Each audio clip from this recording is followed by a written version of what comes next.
Isang mapagpalang araw sa inyong lahat. Juan Tamad here.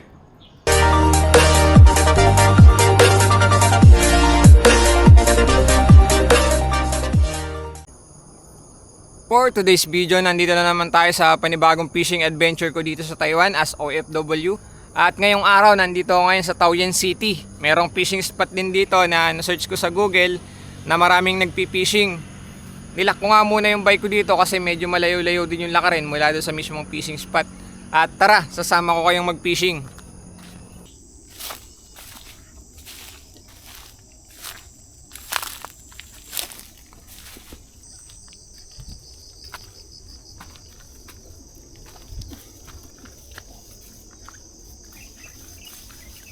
Medyo malayo-layo nga rin pala yung nilakad ko mula doon papababa rito. At ito nga pala yung mismong fishing spot ng Taoyuan City. At dito nga ako pupwesto.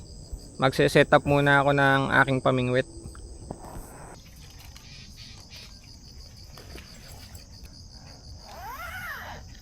So pagkatapos nga ng 5 araw na pagpasok sa trabaho, Sabado at Linggo lang ako nakakagawa talaga ng content. Kasi nga may trabaho ako magmula Lunes hanggang Biyernes dito sa Taiwan. Kaya ngayon lang ulit ako nakakagawa ng content. Medyo busy talaga sa trabaho. Dinala ko na nga rin pala tong napulot ko na patungan ng bingwit, no? Adjustable to. Bali ganyan yung kahaba yung adjust niya, no? Magagamit ko siya sa pagpipishing. Ayan, sinusuksok lang na ganyan. Kahit sa medyo may kalaliman na tubig po pwede may isuksok kasi mahaba. Maghahagis na nga tayo ng unang hagis, no?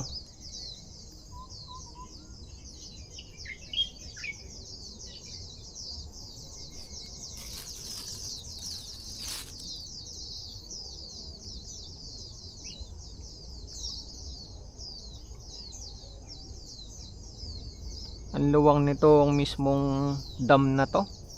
Sana may mahuli tayo kahit isa. So yun. Saktong-sakto nga yung nakuha ko na patungan ng bingwit, no? Napulot natin. Bali dalawa nga pala yung dala kong pamingwit, no? Isang ukuma at saka isang crocodile yung mismong rod ko. Tapos yung makina nito ukuma din. Yung isa naman DC. Isang 3000 series saka isang 100 series.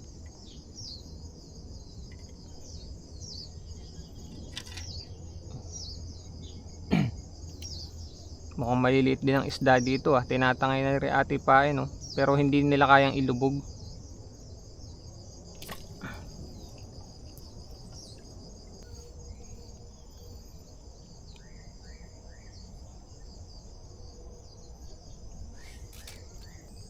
Bali dalawa nga pala yung gamit natin bingwit. Isang may palutang at saka isang wala. Kasi baka nasa malalim yung isda o kaya nasa mababaw. Wala nga silang takas, no? Kung may mahuhuli. Pero sana nga may mahuli tayo dito, no? Kasi napakalawak nitong fishing spot na to. At doon nga sa may kabila marami na mga dumating ulit na magpi-fishing. So sana nga makahuli tayo dito kahit na anong isda lang, no?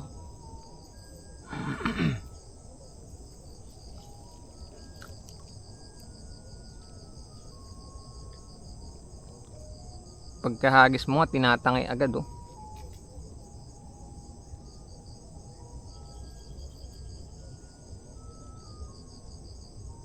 Mukhang marami ding maliliit na isda dito.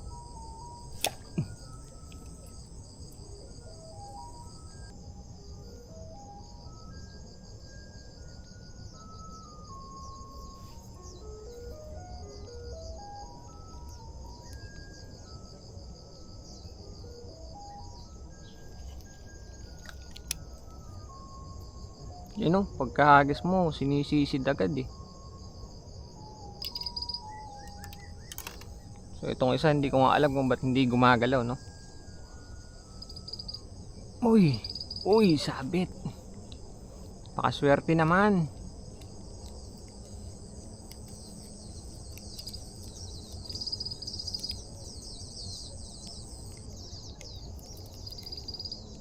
Kala ko huli na. Shit, sumabit. Wala pa naman akong dalang pamali. Uy.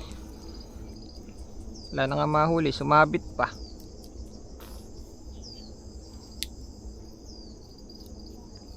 Sabit.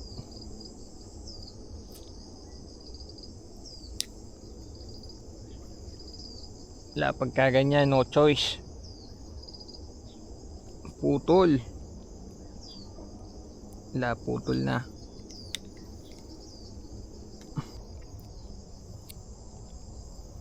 Wala pang nahuhuli, lugi agad.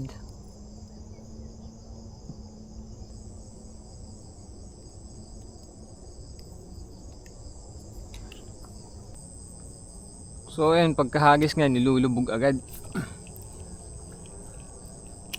Uy! Nakahuli tayo dalawa. Ano kayang isda to, no? Para siyang tuyo. Kamukha siya ng tuyo, no? Pero hindi ko alam kung ano ang isda to, no? 2 down. May kalayuan lang talaga yung hagis natin. Dahil dito sa malapit ang kumakagat. Nandun sa medyo malalim yung isda.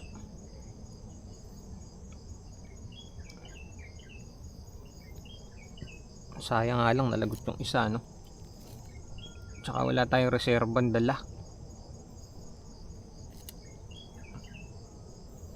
Ginaya ko na kagabi yan, kaya lang nakalimutan ko palang ilagay sa bag. Dahil nung bago ako matulog, naalala ko, nagkabit pa nga pala ako ng sima.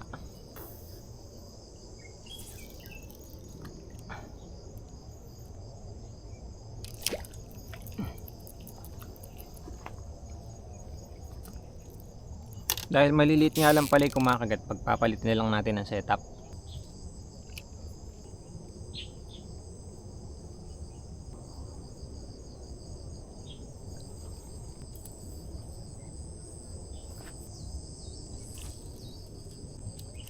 Uy, good size. Fish on. Yan, nagwawala pa nga. Ito, medyo malaki-laki to. Medyo malaki-laki tong nadali natin.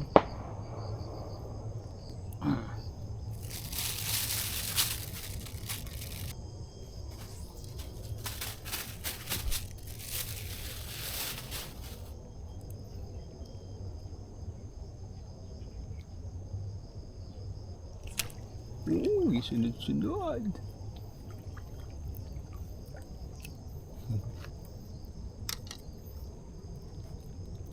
Ano kaya ang klaseng isda to? Comment naman kayo kung may nakakaalam, oh.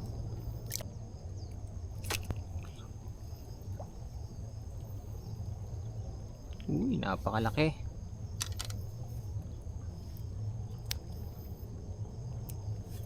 Nakakarami na tayo.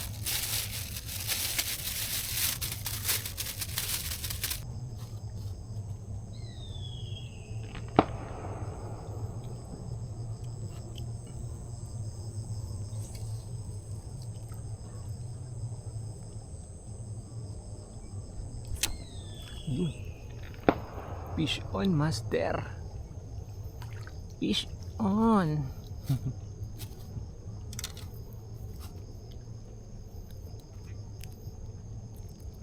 Hindi siya nasima sa labi niya, oh. Tagliran siya nadali. Takaw ka, ah.